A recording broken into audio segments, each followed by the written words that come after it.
Hello and welcome and namaste from New Delhi. You're watching DD India Live. I'm Gautam Roy. Coming up in the next 30 minutes. Heartwarming images emerge as the Hamas releases all 20 surviving Israeli hostages who reunite with their families to much celebration and joy, brightening prospects for peace in Gaza. Donald Trump gets a standing ovations in the Knesset. The US president hails the historic dawn of a new Middle East. Netanyahu announces Israel's highest honor for Trump.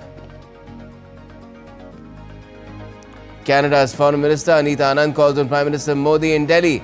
The PM says they discussed ways to strengthen cooperation in trade, technology and much more for mutual growth and prosperity. And American-Israeli Joel Mokyr, Francis Philippe Aghion and Canada's Peter Howitt get the Economics Nobel for their work on technology's impact on sustained economic growth.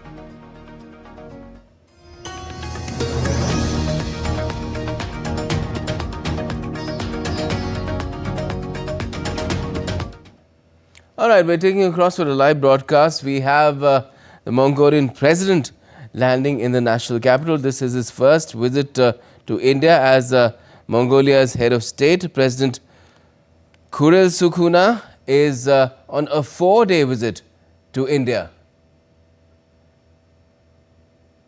Now, this is the beginning of the 4-day state visit of President Khural Sukhuna to India. He is here from the 13th, which is today, till the 16th of October. Now, during this visit, President Draupadi Murmu will be meeting President Khural Sukhuna and will host a banquet in his honor as well. The Mongolian president will also hold talks with Prime Minister Narendra Modi and review the entire gamut of bilateral relations. India and Mongolia have had bilateral relations since 1955, so this is also the 70th year, that is 7 decades of bilateral partnership. India and Mongolia were comprehensive partners till 2015 when Prime Minister Modi became the first Indian Prime Minister to visit Mongolia, which led to the elevation of bilateral ties as well to a strategic partnership.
Please, sir, for a moment.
This is a 4-day visit from the 13th to the 18th of October, getting a red carpet welcome with a tri-service band as well at the airport itself.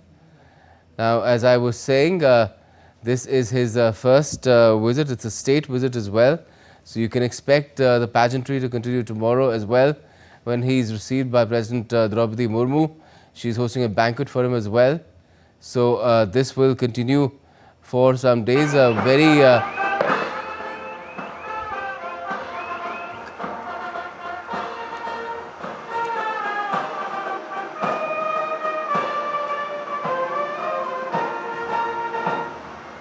So as I was saying, this is a 4-day visit, and Mongolia and India have been partners for quite some time, from 1955. This is the 70th year of diplomatic relations. As I said, till 2015, I beg your pardon, there was a comprehensive partnership that India and Mongolia shared. In that year, Prime Minister Modi, pretty soon after he became Prime Minister of the country in 2014. In 2015, he became the first Indian Prime Minister to visit Mongolia when the ties were elevated to a strategic partnership. Several MOUs and other agreements were also struck during that visit, including $1 billion line of credit for Mongolia, which India has granted. And well, Mongolia is essentially a landlocked country in Central Asia. On one side is China and on the other Russia, and Mongolia has the stated foreign policy of third neighbors, under which it has been reaching out to India, and it fits in well with India's Act East policy as well. And as far as India and Mongolia are concerned, they have considered each other third neighbors. Apart from that, India of course considers Mongolia as a strategic partner and spiritual neighbor as well.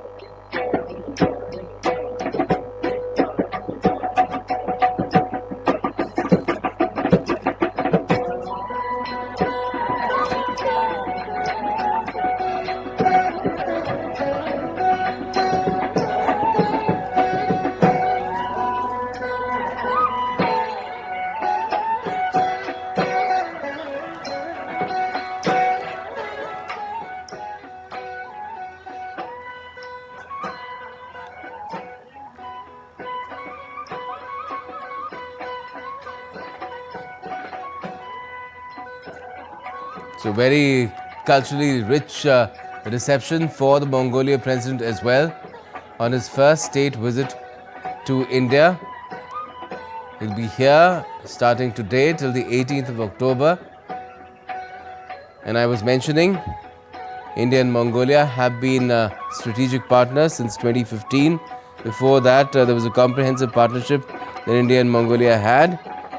And well, this state visit is expected to provide the two countries an opportunity for the leaders and the leaderships of India and Mongolia to review the progress in bilateral relations, set the vision for strengthening strategic partnership, and exchange views on regional and global issues of mutual interest.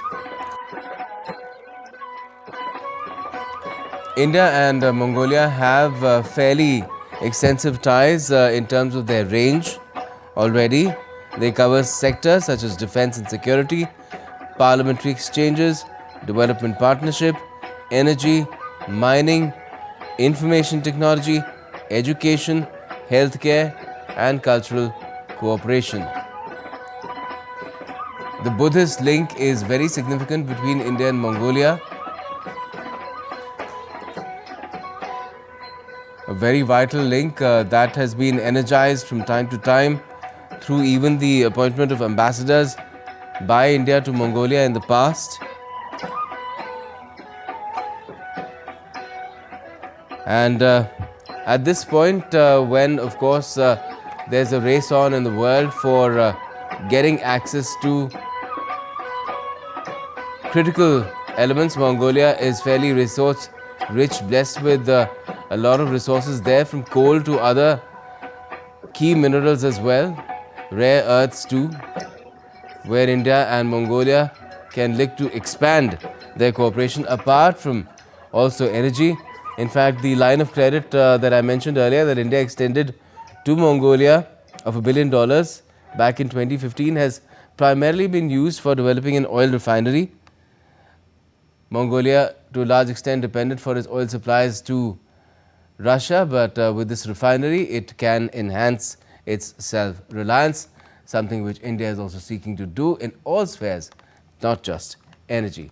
We'll keep you updated on every detail and every update that comes along as far as this trip of the Mongolian president is concerned. But let's move on for the time being to West Asia, because a lot of big things have been happening there today.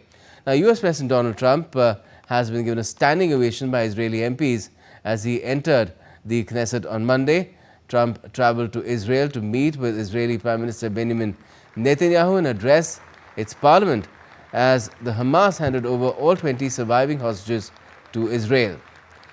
During a speech in a session of the parliament where US President Donald Trump was the main guest, Prime Minister Benjamin Netanyahu said that Israel achieved amazing victories over the Hamas and entire Iran axis.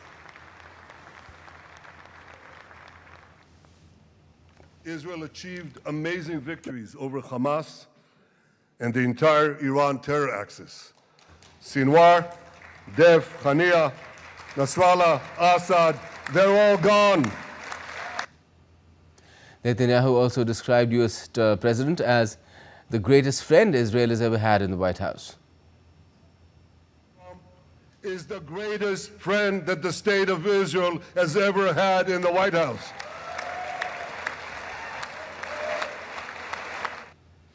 Now, all 20 living Israeli hostages have been handed over to the International Committee of the Red Cross, or the ICRC, by the Hamas. The news was published by Israel's public broadcaster. There were loud cheers in Hostage Square as the news of the release emerged. The Foreign Ministry of Israel has greeted the released hostages, saying, "Welcome home." The head of European diplomacy, Kaja Kallas, welcomed the release by the Hamas, highlighting US President Trump's role in this crucial milestone towards peace. The Hamas earlier released the names of the 20 living hostages being freed. They've been held in Gaza since the 7th of October attack in 2023. Now, in exchange for these hostages, Israel is also releasing 1,966 Palestinian prisoners and detainees. These Israeli hostages were received by the Israeli army on Monday after being released by the Hamas from Gaza under the first phase of a ceasefire agreement with Israel, which was set to release hundreds of Palestinians from its jails in exchange. Freed hostages were finally reunited with their families. Israeli hostages Eitan Abraham Moore, Ziv Barman and his twin brother Galib Berman waved at crowds as they were transported to hospital after their release on Monday.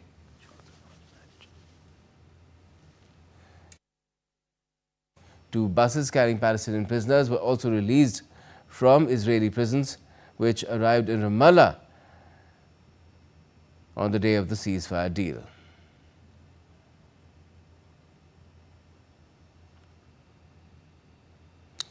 Now, we'll keep getting you all the latest as far as this particular issue is concerned. Lots are still supposed to unfold, even talks a Gaza summit in Sharm el-Sheikh in Egypt.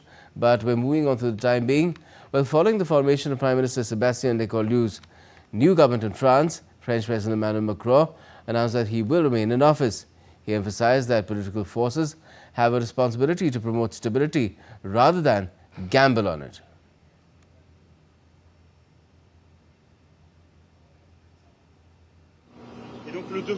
It is everyone's duty to work towards stability, not to gamble on instability. I am here in my role as guarantor of our institution, the role I exercised last week.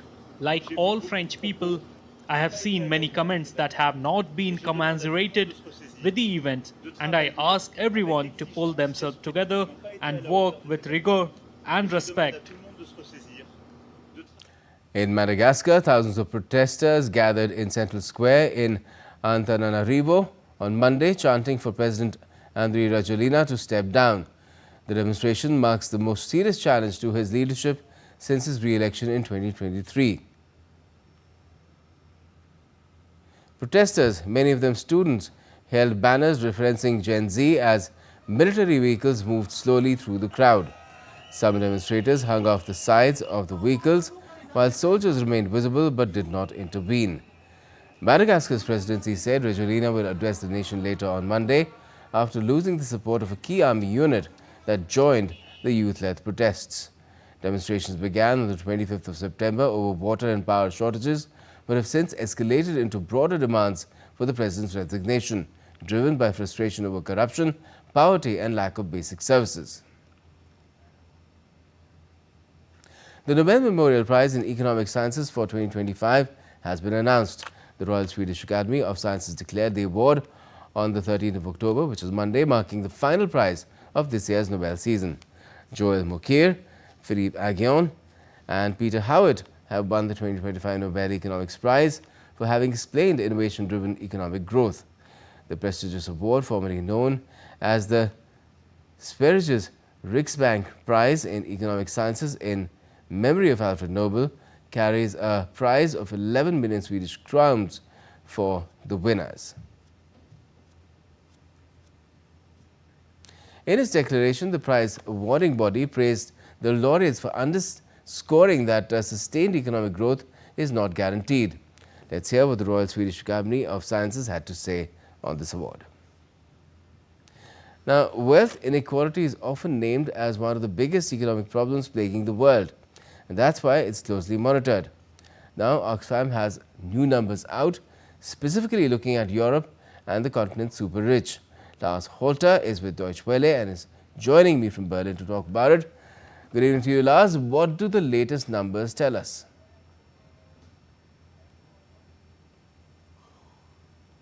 Thanks for having me. Well, the rich are getting richer. That would be the quick answer. But they're also getting richer at a faster pace.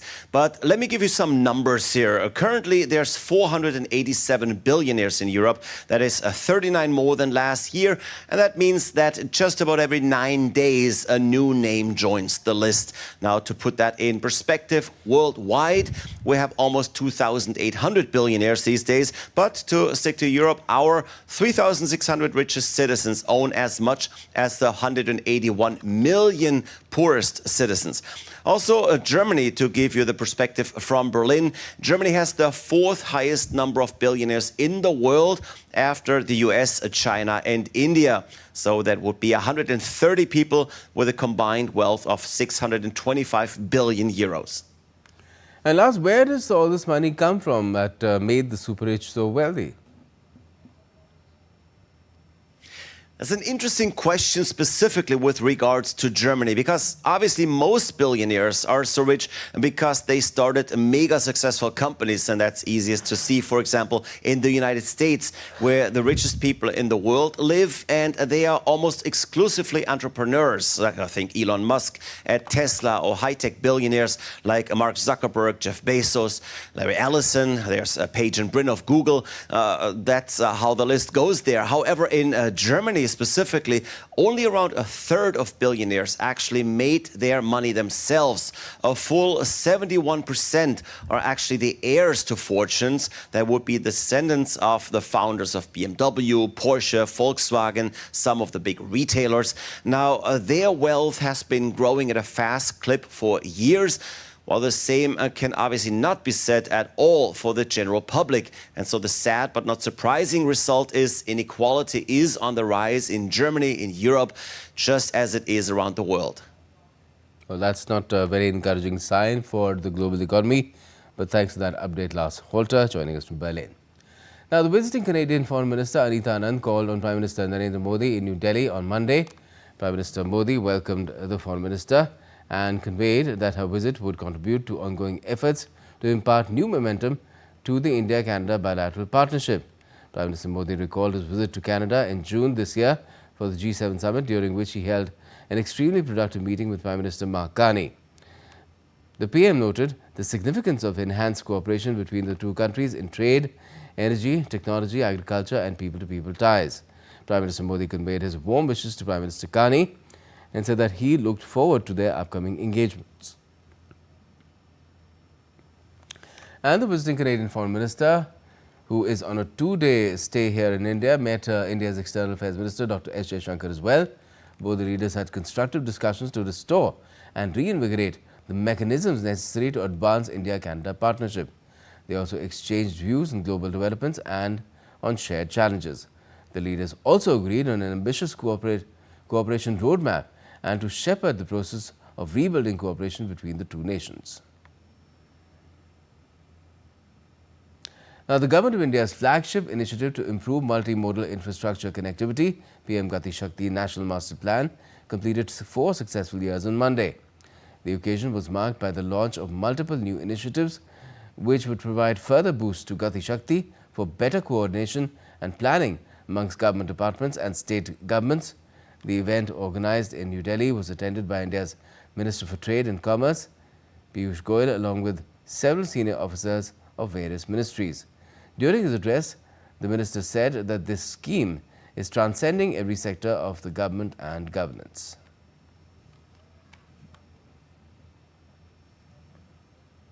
Bridge between macro planning and micro implementation.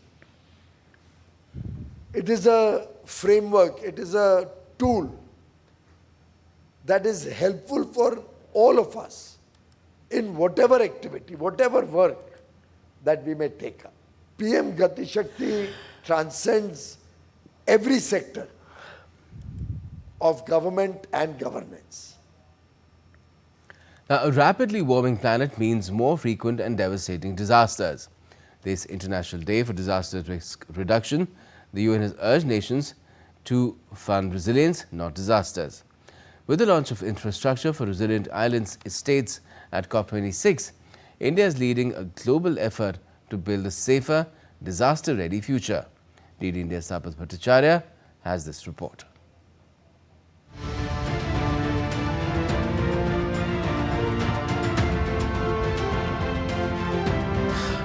A rapidly warming planet threatens every form of life on Earth. Disasters, once rare, are now more frequent, more destructive, and far more expensive. Direct costs already touch $200 billion a year, but the true impact, according to the Global Assessment Report 2025, is nearly $2.3 trillion annually. Yet investment in disaster risk reduction remains alarmingly low. That's why this year's International Day for Disaster Risk Reduction, observed on October 13th, carries the theme Fund Resilience, Not Disasters. In our study in Climate Vulnerability Index that was developed in 2021, we found that more than 75% districts in India are prone to extreme weather events. It could be a cyclone, a flood, or a drought. When we understand that such high risk due to physical extreme weather events exist, I think it is an imperative to develop strategies for preparedness, for enhancing climate resilience, for enhancing disaster resilience, as well as for ensuring that we receive early warnings for extreme weather events ahead of time. The Sendai framework adopted by the UN provides the global roadmap for reducing risk and building resilience. India too has faced its share of calamities, from the Kerala floods to the Gujarat cyclone, but science, technology and community preparedness have helped reduce their impact.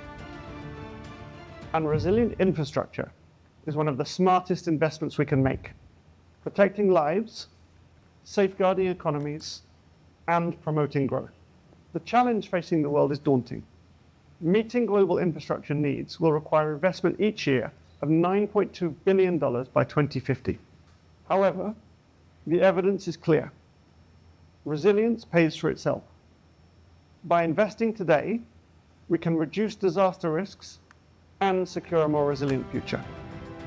With initiatives like the Infrastructure for Resilient Island States, India is driving a global call for resilience and cooperation. Tapas Bhattacharya's report for DD India. The 78th session of the World Health Organization Regional Committee for Southeast Asia commenced on Monday in Colombo. Speaking at the event, WHO Director General Tedros Adhanom Ghebreyesus stressed the importance of healthy aging and reducing tobacco consumption. Your agenda covers many issues of shared importance: universal health coverage, health emergencies, antimicrobial resistance, smokeless tobacco, and more. I also look forward to joining tomorrow's Ministerial Roundtable on healthy aging and primary health care. Now let's talk about sports. And India ended day 4 firmly on top of the Delhi Test, needing just 58 more runs for victory to seal the series 2-0. Campbell and Hope's centuries kept West Indies fighting early on the day, but India's bowlers led by Jadeja, Siraj and Bumrah triggered a late collapse. Justin Greaves and Jayden Seales stitched a stubborn 79-run partnership in 22 overs for the 10th wicket, stretching the lead to 120 before Bumrah ended the innings at 390 runs. In pursuit of 121, Rahul and Sai Sudarshan steadied the chase after Jaiswal's early exit, leaving India poised for a comfortable Day 5 win. And that's all we have for this edition of DD India Live, but let us know your thoughts on the news of the day. And for those on the go, you can get all the latest news and updates from India and across the world on DD India's mobile app. It's available on both Android and iOS. Just scan the QR code, download the app. And we'll be back with more news as it breaks here on DD India. I'm Gautam Roy, and from all of us here in Delhi, thanks for watching DD India Live.